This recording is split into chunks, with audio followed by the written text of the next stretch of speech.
అందరికీ good morning. ఇప్పుడైతే time వచ్చేసి 6:30 అవుతుంది. పొద్దున్నే బ్రష్ చేస్తాను నేను. దాన్ని వాటర్ కూడా వస్తాను.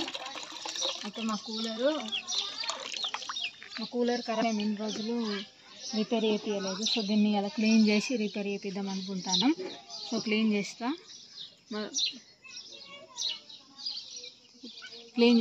ఆ వీడియో కింద మీకు నచ్చినట్లయితే ప్లీజ్ లైక్ చేయండి, షేర్ చేయండి, అలాగే సబ్స్క్రైబ్ చేయండి. చూడండి ఫ్రెండ్స్, నాకైతే అవి నట్లు తీయత్తలేదు, బాగా టైట్ ఉన్నాయి. దానికోసం అయితే మా ఆయన తీస్తాడు. వెళ్తా అన్నయ్య.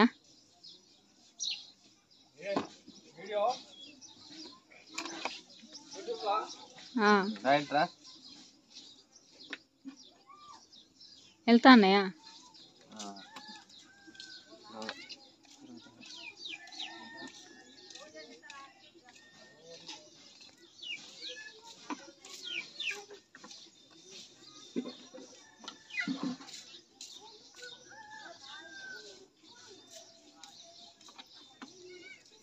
ఇప్పుడు తిరుగుతాను.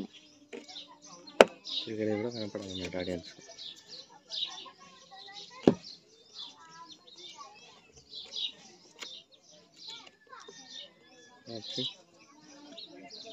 ఇప్పుడు స్కూల్ లెవెల్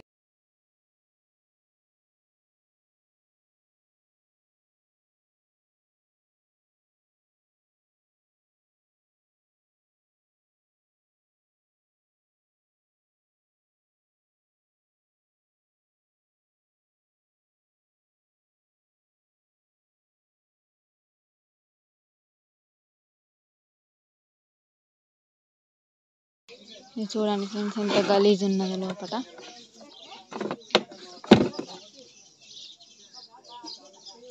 ఉండని అవి ఏమన్నా క్లీన్ చేయడానికి అవుతుండే. నట్లు ఉంది పడేస్తావు.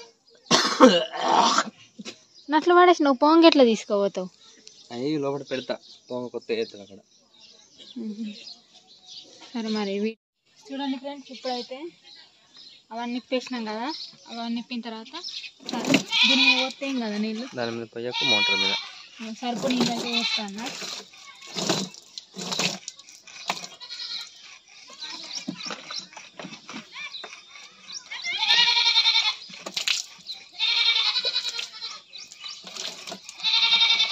నీళ్ళు వస్తానే పైపు బంద్ అయింది.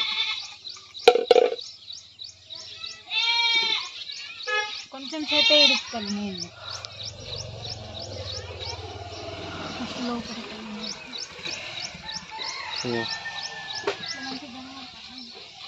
చూపెట్టా కానీ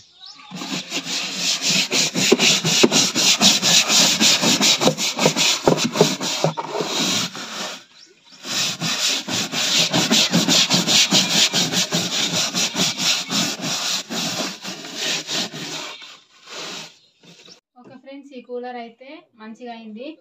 ఈ కూలర్ మంచిగా కావడానికి 2 days పట్టింది ఫ్రెండ్స్. మీకు చూపెట్టిన కదా కడగంగా. చూడండి, రిపేర్ చేయించినాం. ఇప్పుడైతే కరెంటు లేదు, అందుకనే స్టార్ట్ చేసి ఉంచలేదు ఫ్రెండ్స్. ఈ కూలర్కి అయితే 1550 ఖర్చు వచ్చింది. కూలర్ ఏమేమి రిపేర్ ఉండే అంటే, ఇగో ఈ బటన్స్ ఉండే, ఈ బటన్స్ మొత్తం పోయి ఉండే. ఇది మొత్తం మంచిగా రిపేర్ చేసి లోపల ఫ్యాన్, మళ్ళీ దాని గడ్డ, మళ్ళీ సైడ్ గడ్డి చిన్న ఈ గడ్డి కొత్తది వేసినాం. ఇవి చిన్న నట్లు. ఇదైతే రిపేర్ చేయడానికి ఖరాబ్ అయ్యి ఇన్ని వస్తువులు పోయి ఉండే ఫ్రెండ్స్. ఇది రిపేర్ అయింది. ఇప్పుడు మా వీడియో కింద మీకు నచ్చినట్లయితే ప్లీజ్ లైక్ చేయండి, షేర్ చేయండి, అలాగే సబ్స్క్రైబ్ చేయండి, మాకు సపోర్ట్ చేయండి ఫ్రెండ్స్. ఈ వీడియో ఇంతటితో ముగిస్తున్నాను. Bye friends.